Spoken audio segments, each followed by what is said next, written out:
all across America and around the world. This is Veterans Radio. This is Veterans Radio. And now, your host for today's program, Dale Throneberry. Hi, welcome to Veterans Radio. My name is Dale Throneberry, CW2 type helicopter pilot in Vietnam, 1969. Welcome to Veterans Radio. We're very excited to have you join us today. We've got some really great information. We're going to be talking with Jeanette McMahon, who is a part of the Children of the Fallen Patriots Foundation, which is a cool organization. They help with scholarships for the sons and daughters of fallen heroes. And so we're going to be talking to her shortly. We've got a little interview with the NVBDC people about one of their business owners that utilizes their facility to become a veteran-owned business certification. And then in the second half of the program, we're going to be talking with a member of Operation Song. You remember Operation Song from a couple of weeks ago. Remember, they take the stories of veterans and they work with professional songwriters and they come up with a song. And that's what we're going to be doing today. So we're really excited about the whole concept that's going on today. And if you have any questions or any comments you would like to make, you can give us a call here at Veterans Radio. The number is 734-822-1600. That's 734-822-1600. For those of you that are listening to this as a podcast, you're aware that we post these up on Mondays at 11 a.m. Eastern time. So that'll all be out there for you. You can go to any of your platforms and listen to Veterans Radio. Just like they say, ask Alexa, just say play Veterans Radio. And there they'll be. Lots of them, because we've had over 1,000 programs now, ladies and gentlemen. We're very proud of that. And we are coming up on our official 1,000th program in July. And in September, at the end of September, we're going to be celebrating our 20th anniversary on the air. And so stay tuned for all the events that are going to be circling around all those pretty big dates in our history. We can't do this program without your support. And so we can't do it also without our corporate support. So let me talk about them real briefly, and then we'll get right into the program. So number one, of course, is Legal Help for Veterans. They have been a supporter of ours right from the beginning, and we appreciate all that they do for us. I want to thank them. Legal Help for Veterans specializes in veterans' disability claims. Give them a call at 800-693-4800, or you can go to their website, legalhelpforveterans.com, and start your claim right there. The National Veterans Business Development Council, better known as NVBDC, is the nation's leading third-party authority for certification of veteran-owned businesses. You want to do business with the federal government or with many corporations and they want to use veteran-owned businesses, you got to be certified to prove that you are actually a veteran-owned business. So these are the folks to go to. Their website is nvbdc.org, or you can give them a call at 888-237-8433. The Charles S. Kettles VA Medical Center here in Ann Arbor, Michigan. For more information, you can go to their website. That's va.gov/Ann Arbor Healthcare. We also want to thank our local veterans organizations for their longtime support as well. When we came up with this brilliant idea of doing a radio program, they were the first ones that, contributed to us to get on the air. So we want to thank the Irwin Press Corps and American Legion Post 46 and the Charles S. Kettles Vietnam Veterans of America Chapter 310, both of Ann Arbor, Michigan. As I mentioned, you as a listener can also support Veterans Radio just by going to our website, veteransradio.net, and click on the donate button. Veterans Radio is a 501c3 nonprofit corporation, so your donation should be tax deductible. Thank you for listening. Thank you for helping. Thank you for contributing. It's great to have a loyal audience like all of you out there. We do appreciate that all the time. All right. So we're going to get right into our program today. And the first guest that I've got, and I asked for permission on this because she is a fellow Rotorhead, and her name is Jeanette McMahon. She was a Chinook pilot.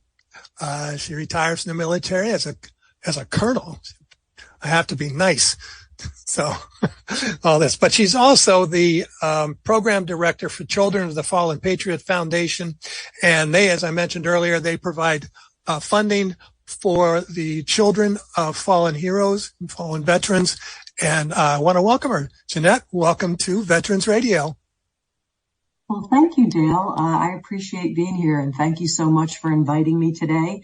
I'd like to just give a nod to you and your service. And I know that those warrants, when I was in flight school, they were the ones who taught me everything I knew. And my first units, especially in the 101st, I was a Chinook pilot, and the Chinook warrants that took me under their wing were incredibly talented and professional. And I attribute my success in my career to them. So I made Colonel because of people like you. So I appreciate that.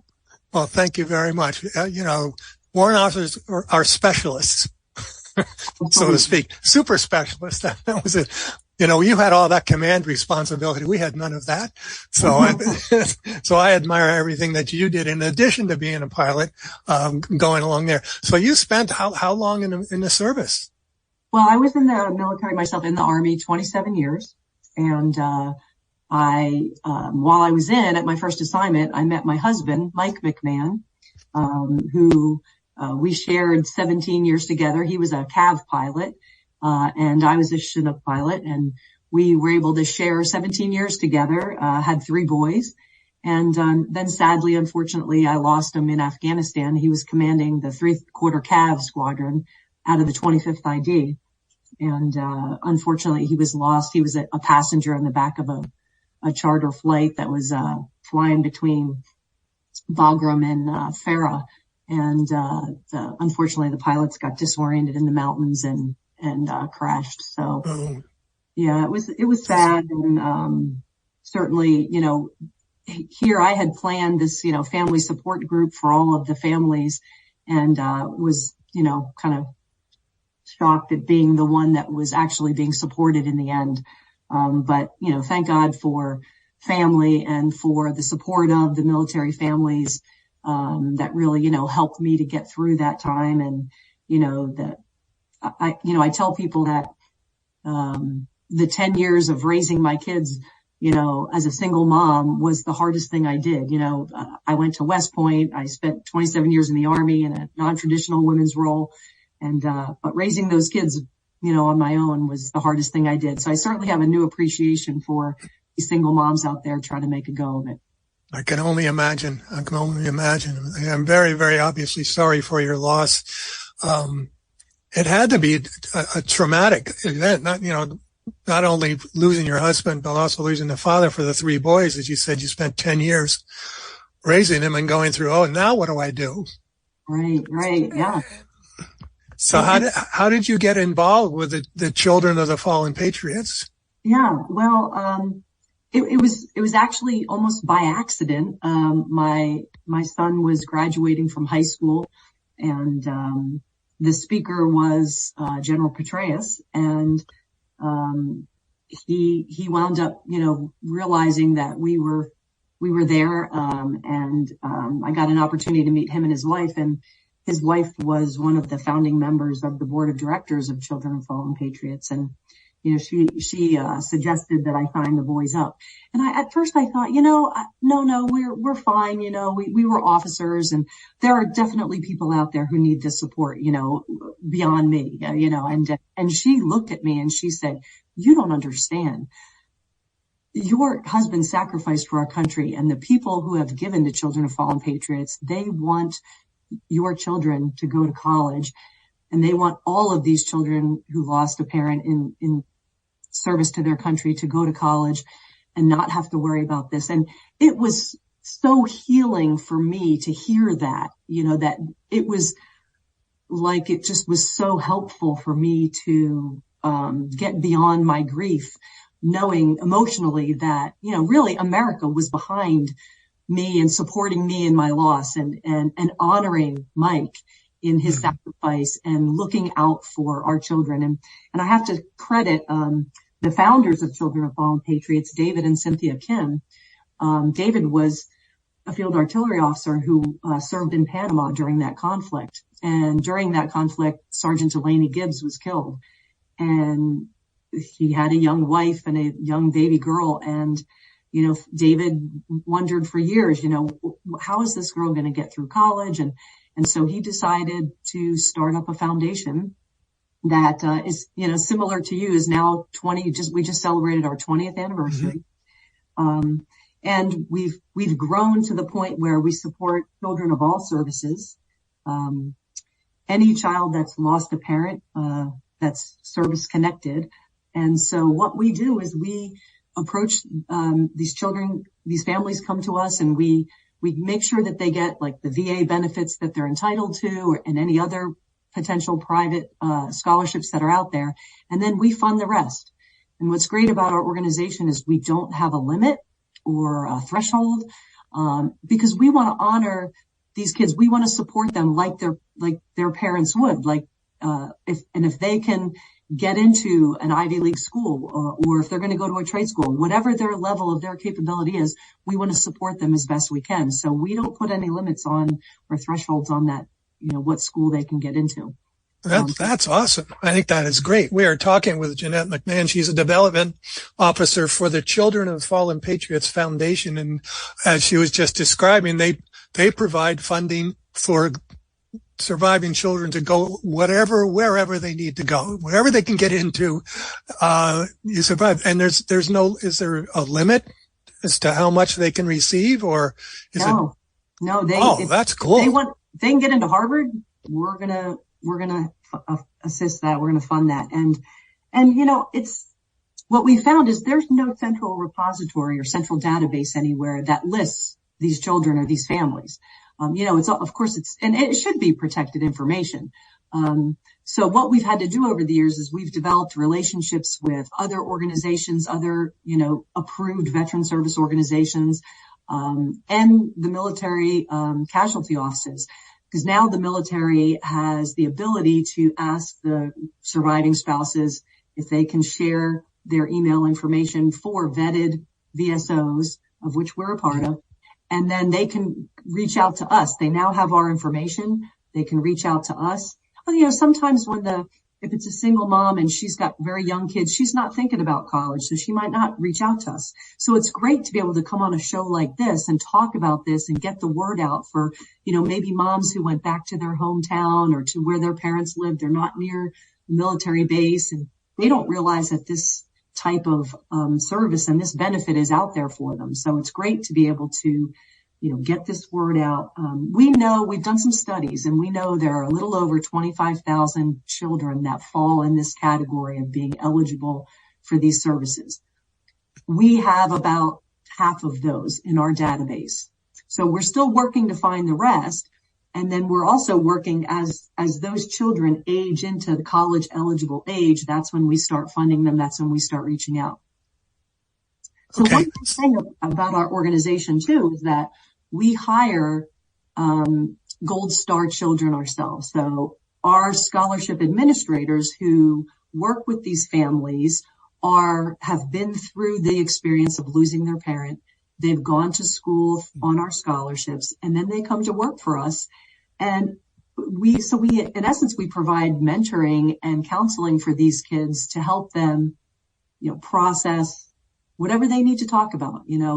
It's a struggle sometimes. College is a tough thing to do. And many of these, families that we support are first generation, these kids, 38% of them are the first college graduate in their family.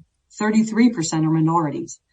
96% of the families, the surviving spouse is a female, and 53% of them make less than $50,000 a year. Likely they've been having to follow their spouse around in the military, and Sure. so they haven't accumulated the type of resume that's going to bring in the big bucks. And so now they're in a position where, it's tough to think about how much you're going to spend, to send your kid off to college. So we want to step in and we want to provide that for them. Well, I think it's just wonderful what you are doing. Again, we're talking with Jeanette McMahon, who is with the Children of the Fallen Patriots. And, one of the things I'm finding when we're doing veterans radio, as we have over the years, is that there are so many great organizations out there that just kind of, they spring up. All right, you didn't spring up 20 years ago, but they're there for the benefit of the veterans and their families. It's just that we're not aware of them all. And so one of the things that we've been trying to do here on Veterans Radio, especially in the last year or so, is to highlight some of these lesser known organizations that are out there. And it's not that you're lesser known, but I was not familiar with it, and I'm grateful that we found you. So if I wanted to make a donation, or anybody out there wants to make a donation, how do we go about doing that? That is a super question. And so you can go to www.fallenpatriots.org. So it's fallenpatriots.org. And when that page comes up, you can see that we're having a gala in New York City on Wednesday, November 24th. You can sign up to come to the gala. That would be one way of donating. We also have a gala coming up on November 4th in Greenwich, Connecticut. Then there's also buttons there. So if you are a family member or a student that you might be eligible for our benefits, you go to the enroll button. It's actually really easy to enroll.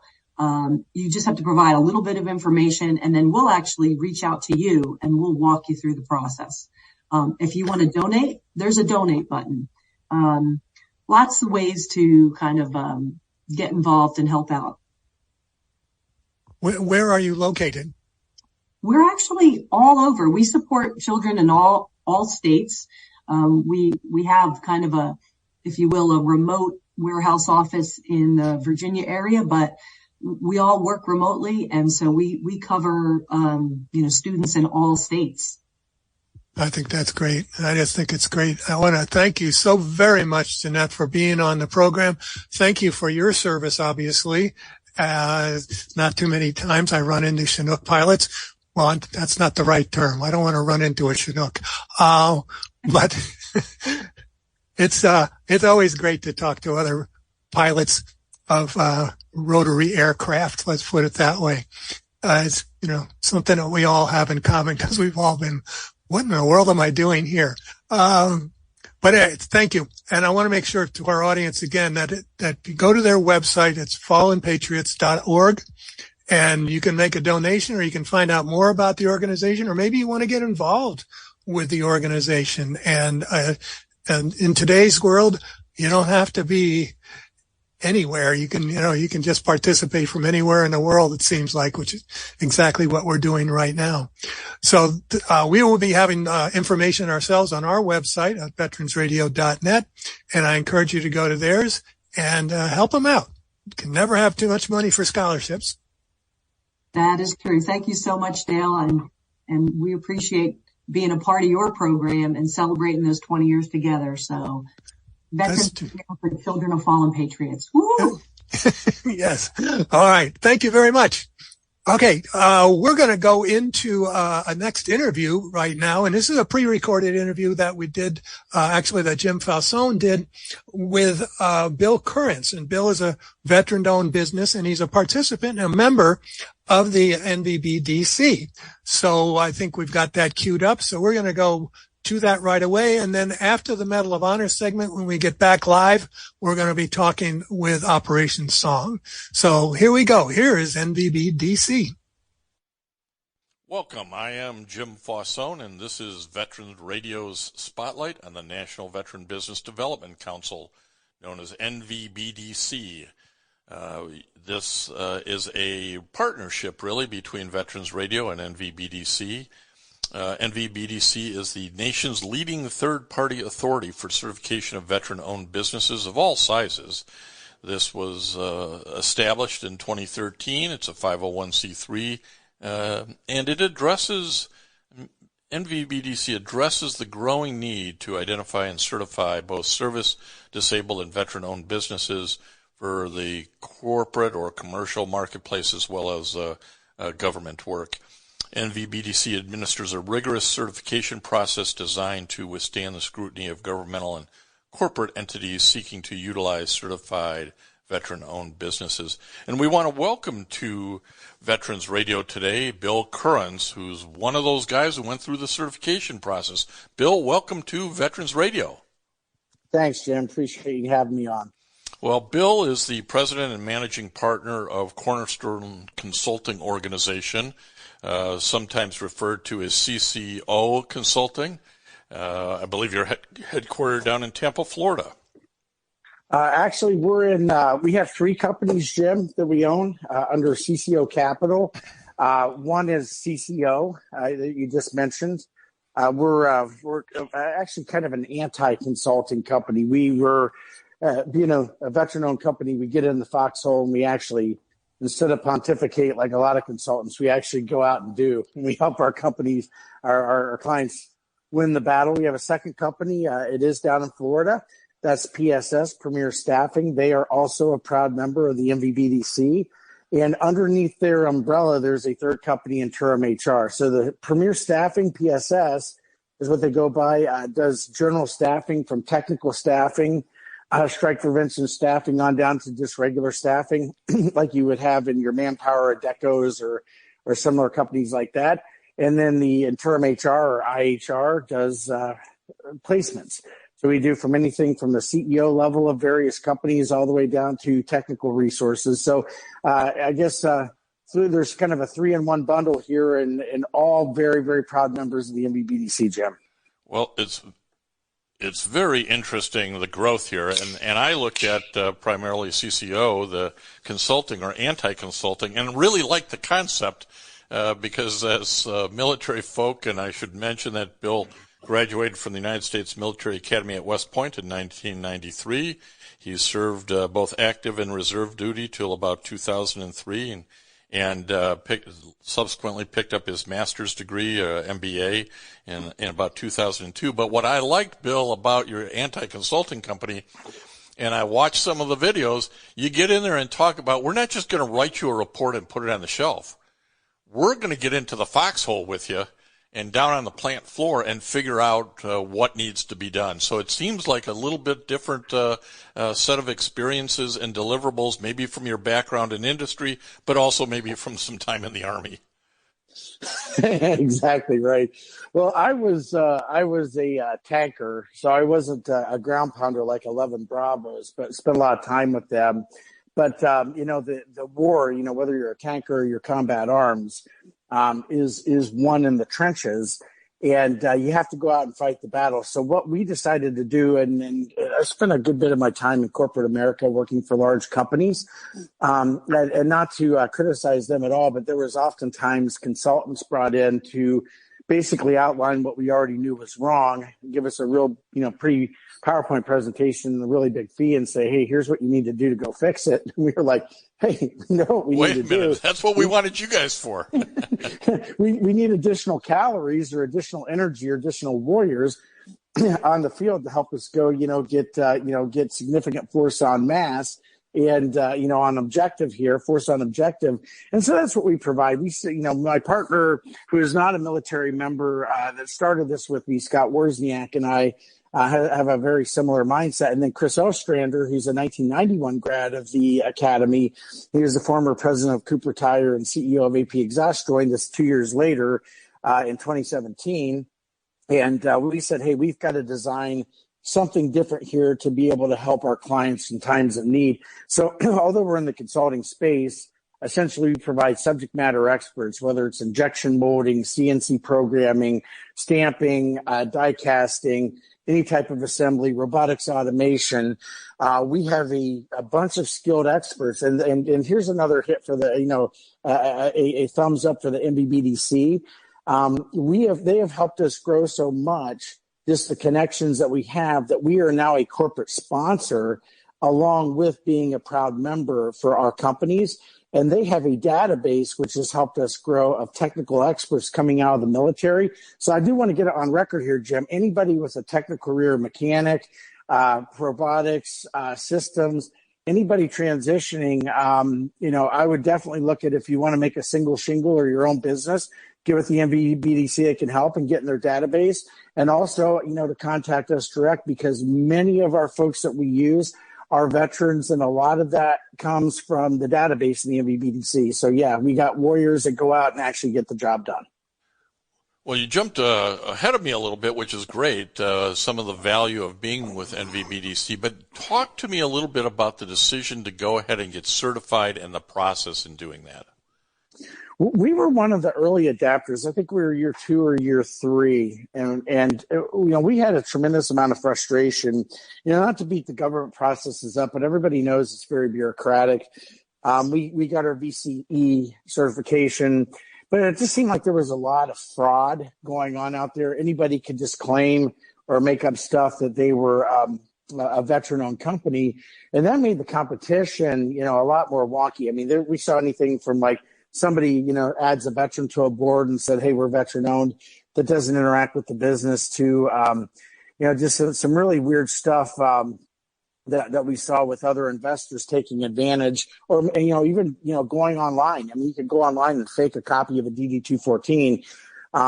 So we wanted a trusted certifying body. So we did some research and we found out about Keith King and what he created. And I want to go on record and say Keith King is a remarkable, honorable Vietnam veteran. I want to say it again. He's a remarkable hero, American hero. What he's done and the sacrifices he's made behind closed doors to fight for our veterans is amazing. And the team he's put together is amazing. But what they do is they draw the line. They make sure that you are truly a veteran, that you truly own the majority of the company, that you truly are engaged in the day-to-day, that your DD-214 is legit. So they take care of folks that are truly veterans.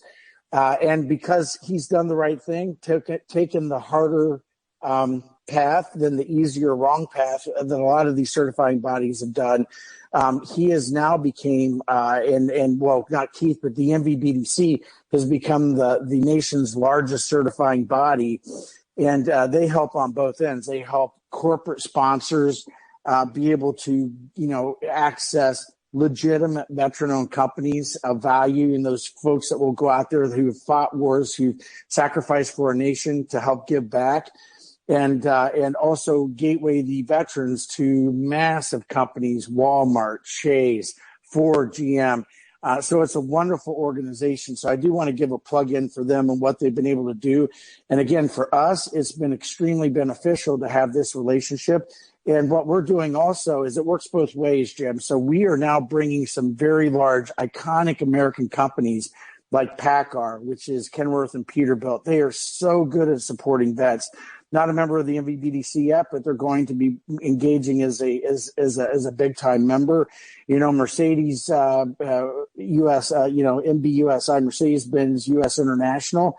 They're a client of ours. They're very interested. You walk into their plant in Tuscaloosa, veterans all over the wall. It's what they support, but yet unfamiliar with the NVBDC. So also anybody who's listening that is a member of the NVBDC with your clientele base, get the message out, because what we want to do is help accelerate the NVBDC to be, this large unifying body to help gateway veteran-owned businesses to the large players, because it's a win-win for both.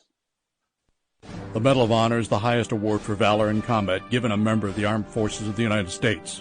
There have been over 3,400 recipients of the nation's highest award. This is one of them. Gunnery Sergeant Fred Stockham gave his gas mask to a wounded man in France in World War I.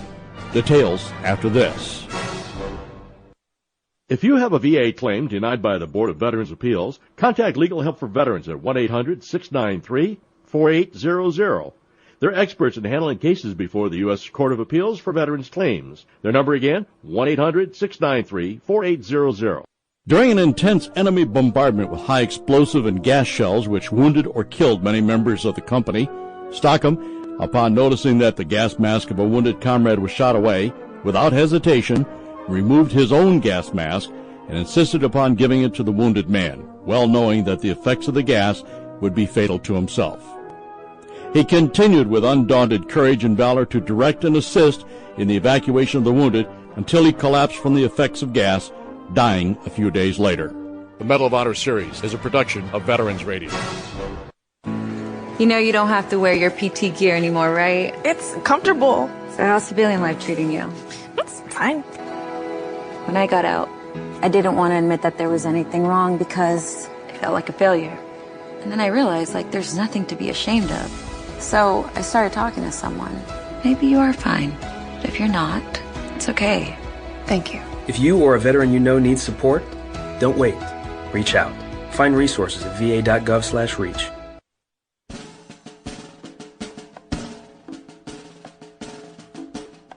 Okay, we are back here on Veterans Radio, and joining me right now on the line is a songwriter named Tom McElvain, probably, and Tom is working with Operation Song. And for those of you who have been listening to Veterans Radio, you know that Operation Song is a group out of Nashville, Tennessee, and what they do is they pair up a veteran with a songwriter, and they write about the veteran's experience.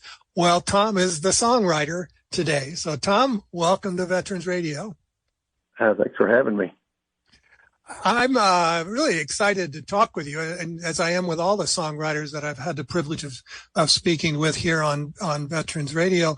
I did have to ask you, you are down in Texas, is that correct? Yeah, that's why I'm actually calling in. I'm right up on the Red River, and we're getting hammered off in all the storms, and I live out in the sticks. So I figured it's safe and call in. That's all right. We did try a Zoom connection earlier. Do you happen to know of Michael J. Martin? Michael J. Martin? Not right offhand, no, sir. Okay, he was a veteran troubadour from my generation, and I know he's out there. He was out there in Texas somewhere, but I figured all you guys are sort of alike. But I understand that you are just getting involved. That's true, you know. I'm from New Jersey originally. We can fit about 20 of them inside of Texas, probably more than that. So how did you get involved with Operation Song, Tom? I really didn't think about that till I was asked about this interview, and I thought, man, how did that happen? And I remember I worked with a photographer on a project years ago, and we became friends. And then he built a friendship with Patricia Espinozo, and she wound up becoming part of this program, Operation Song, and they were looking for an artist to fill a spot in Tennessee at the Franklin Theater. And they talked to Mike Byer, and he reached out to me, and I'm honored to do anything for the troops, and I was honored to be asked to do it, but I'd never written with any of their veterans, and so they asked me to sing one of Bob Regan's songs that he actually wrote. So that was a huge honor. And then they gave me a call back to come and actually write with a fella back in February. And I guess I'm part of it now. They keep calling me back, so I guess I'm part of it. It's like fishing. Once they hook you, they just keep reeling you in. I told them anything they need from me, I'm on board. Well, the song that we're going to be playing in just a little bit, you wrote with Christian LaRusso, and unfortunately we weren't able to hook up with Christian. Can you tell me a little bit about his background in the service? As far as the service, we didn't really touch into his background. Basically, we dealt with what was the issue at hand, which was the aftermath of 30 years of working for the NYPD in the Bronx, and the stuff he saw and the people he couldn't save, and the effect it took on his family and his marriage. And like I said, this was my first time to approach this with someone, and I basically just, let them lay it all on me. And then we sat down and tried to figure out what it was they wanted to say. And that's how the song kind of came about. Well, I did do a little research on Christian and found out that he had, obviously, if you're a policeman and anywhere near New York City, you're going to be exposed to a lot of violence and so forth. But he was known for saving a 1-year-old boy who had passed out due to a seizure, and ended up on all the news stations in New York, which is kind of a big deal. And I thought that was really an interesting story, and I'm sure that something. Very, we talked about that. Just the sad thing is that was one out of a million that were lost. Right? So it was, yeah. He felt like he was just going every day and just throwing lifelines and not helping anybody. And there's the magic word right there, the lifelines. Yeah. Yeah, that was when I heard it, I knew that's what the song was going to be based around right there. And I was thinking about that now that you mentioned it. You know, when you think about a policeman's career, you know, they never know exactly what's going to happen next. And, right. You know, they could go out for a domestic violence call or even a traffic stop and, you know, run into somebody who's, you know, just kind of off the edge of the world. And, you know, their life really is on the line, and they do need assistance, and they do need help. And I'm really grateful that finding out that Operation Song is also reaching out to first responders to put these songs together. So why don't we listen to this song? Or I'll let you set it up. Why don't I let you set it up? Okay. Basically, after listening to the stories and everything, and you know, having some time just to really reflect on all of it, and just, you know, building a bond that fast. I mean, we just met that afternoon. I just wanted to know, you know, what he wanted to get through in this song. Was it something he needed to just paint a picture of so he could feel better about it, or did he have a message? And it turns out that he does have a message, that he was planning to get into counseling and helping people, and making that his new goal in life, to help people that have had all this trauma. And I think the one thing that weighed on him the most was the fact that it destroyed his family, because he never had a regular family life every day, knowing that it may be the last day he comes back.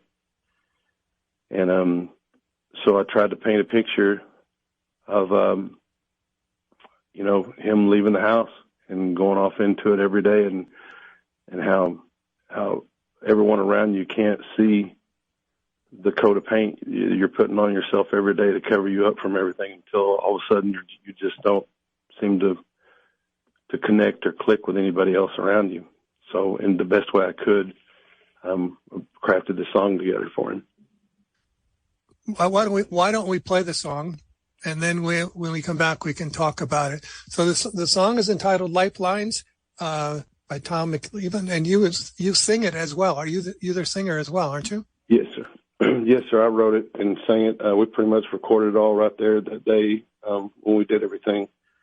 Like I said, I just got in from Florida. I did a 15-hour drive to be there, and met him, did the program, wrote with him, and then that was it. It was like a 24-hour programming, and it was intense. In fact, it didn't hit me till weeks later when I got home, and it all kind of hit me, and I was like, wow, there's some heavy stuff laid on me. I can understand that. Well, let's listen to the song, and our audience can decide about some of the heavy stuff that was laid on you. That face in the mirror, it ain't the one walking out that door, where the wolves are waiting, hungry for some more, where 12 souls will judge me if I make one mistake, and if I fail, 6 will carry me away. It's like throwing lifelines into the sun. Some souls are lost, some are won. But when it gets to be too much, I just want to run. And I'm needing a lifeline of my own. Would you be one?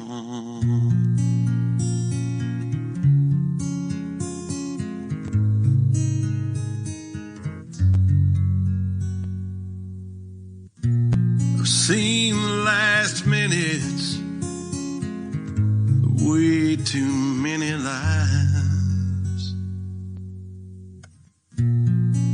Nightmares questions keep me up late most every night.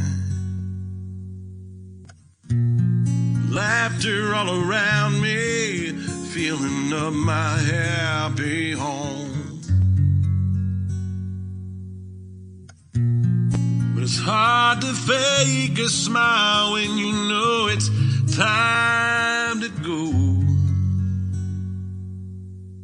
And start throwing lifelines into the sun. Some souls are lost, some are won. When it gets to be too much and I just need to run, and I'm needing a lifeline of my own. Would you be one?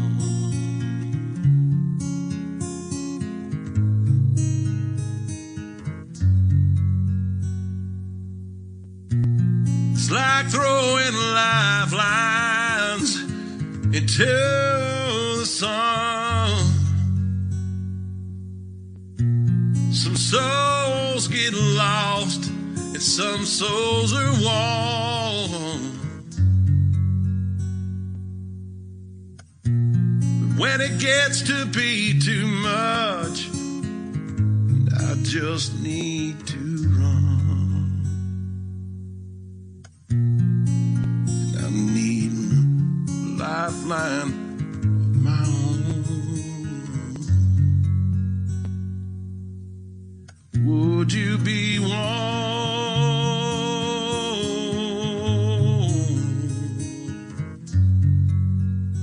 Would you be one?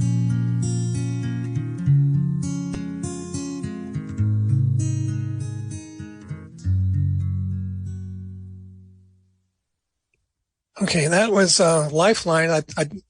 But still, the message is very strong there. And we're talking with Tom McVeigh, right? McElvain. McElvain. McElvain. I want to make sure I got that right. You'd be the first if you did. Yeah, I'm familiar with that mistake, my own. That's powerful. Just the lyrics are so meaningful. I can only imagine. I can see all those, police officers out there, first responders, if they get the chance to hear this song, just going, yeah, that's me. That's exactly. I was like I said, I was just feeding off of him and his stories and what he was trying to say. And the bottom line basically was, there's so many of us or them out there that they have to push that down and keep going forward. And eventually, we're only human, and that can catch back up and really do damage. So it was trying to open a way to converse about this situation. I think that's really important. I mean, I know someone who is a retired policeman. I know a couple of retired policemen, and they're while they were policemen, as you said, your analysis I thought was really kind of cool. They paint themselves over so some of these things can't get in, right. And and now they start peeling those different layers away. Once they're out of it or they're retired and so forth. I thought that was, really interesting to me. Yeah, it's been a journey for me as well. Just getting that close to the stories. You mentioned that it didn't hit you until a couple of weeks later. What did you mean by that? I was running pretty fast pace, hitting all the shows and doing all the programs, and just I do a lot of different stuff for songwriters and whatnot. And when we did that, I came home. It was about a 4-hour drive, and I unpacked the next day and then kind of did my thing. Then the next day I had a meeting with some sponsors, and I was sitting down with them, explaining it to them, and it was just like all of a sudden a wave of emotion hit me out of nowhere, and I became real emotional. I was like, wow, hold on, guys. Sorry about this, but I think everything just caught up with me. So it was surreal for sure. Well, I just think it's terrific that you were able to do that, and that you're getting, involved with Operation Song. And I'm sure after, when they see the results of this song, that you will be called back again.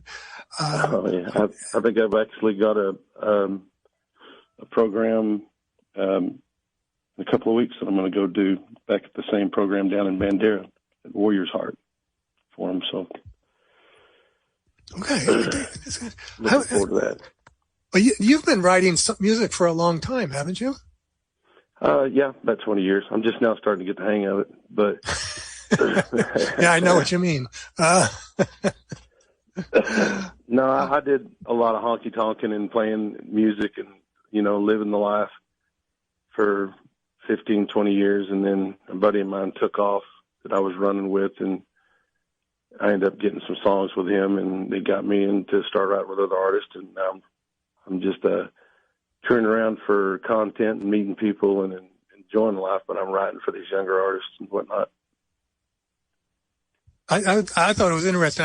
In today's world, it's so easy to find out about people. And, so I Googled your name and brought up some other songs that I thought were really cool. I mean, they weren't part of Operation Song, right, but I thought they were really interesting. And I would encourage our audiences to check out your music. It's Tom McElvain, and that's McElvain. And it's just cool. I really enjoyed those songs. That's why it kind of reminded me of, as I mentioned before, the Michael J. Martin type of songs, where he just tells stories. That's the basics of, the Texas songwriter. I've traveled all over and done all kinds of things, and I'm dabbled in different kinds of music, and I don't consider myself, singletary in any kind of genre, but, in the end, I'm still just a traveling storyteller. And I've embraced that a lot more in the last few years, and it's been pretty cool. Well, they are cool, and they're good stories too.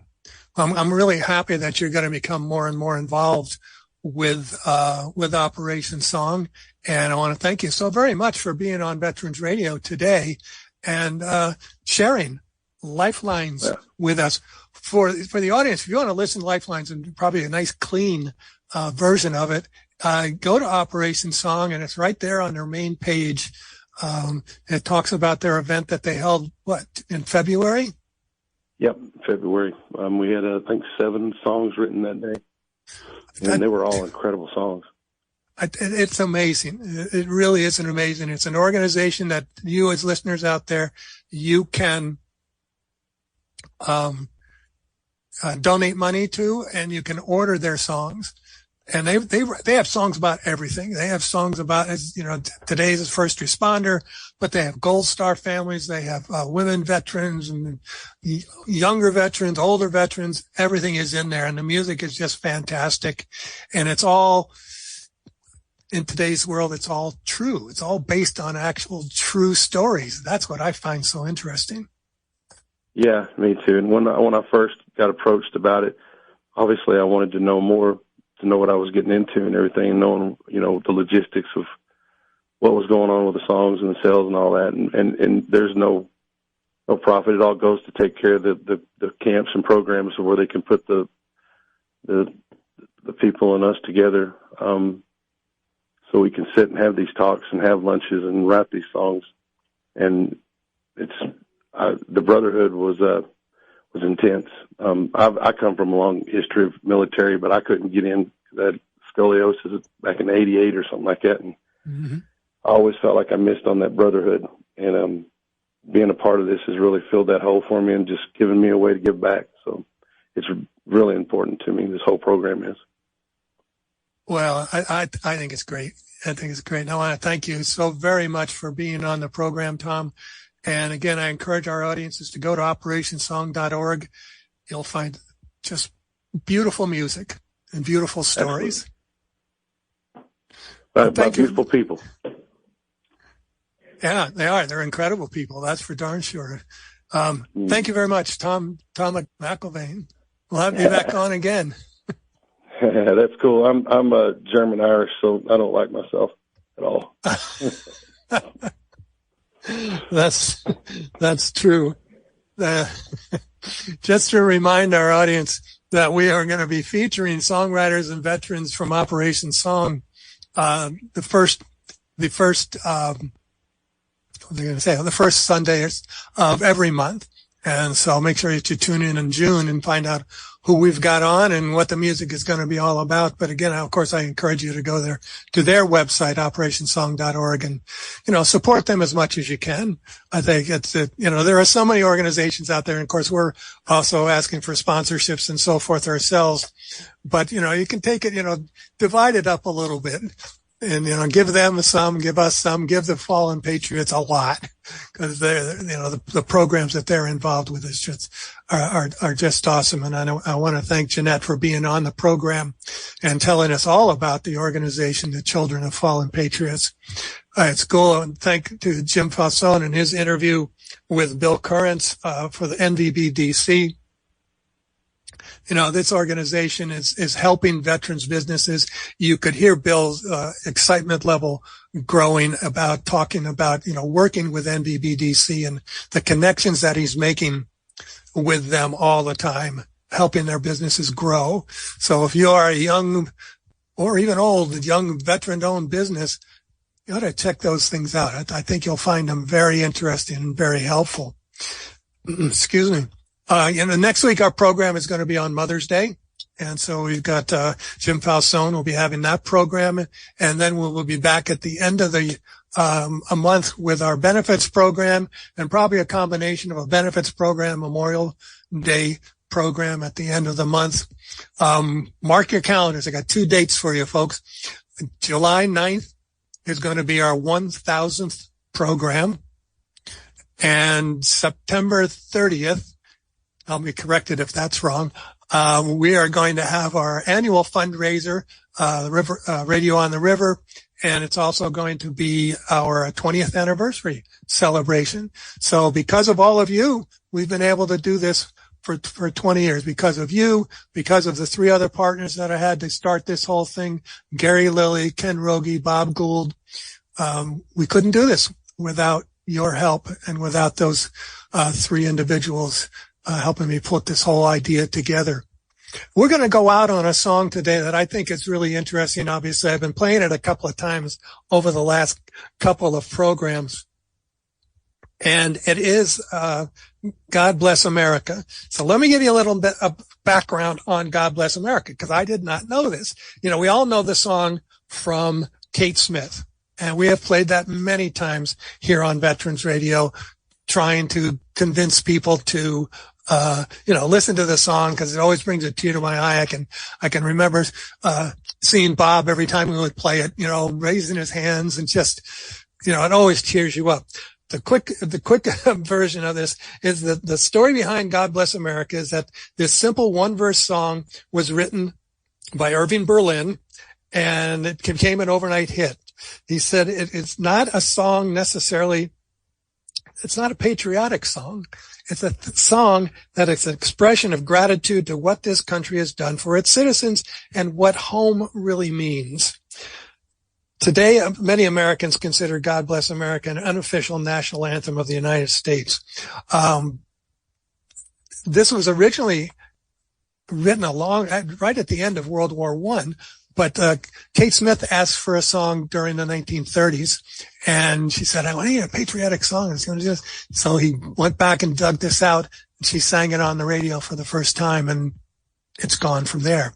The version we're going to hear today is one that I found online, and it is sung at the 2013 World Series in Boston, and is sung by retired Marine Sergeant Dan Clark. It's a great version of it. I hope you enjoy it. And I know that we're going to be able to, it's going to make you tear up. I'll bet you. So, remember every time you hear God Bless America, that it's, it's to show us how grateful you should be for being here. It doesn't make any difference what your political stances are. This is a song about us and who we are and what we represent to the world. So that's what the reason that we're playing this for you, or why I'm doing that for you every week from here on out. Every time I'm on here, I'm going to end the program with a different version of God Bless America. So I see I've got my timing coming out here now. So this is Dale Throneberry for all of us here at Veterans Radio. Until next week, you are dismissed. And now, for the singing of God Bless America, please welcome retired United States Marine Sergeant Dan Clark. God bless America, land that I love. Stand beside her and guide her through the night with the light from above. From the mountains to the prairies, to the oceans white with foam. God bless America, my old home, sweet home. God bless America, my old home,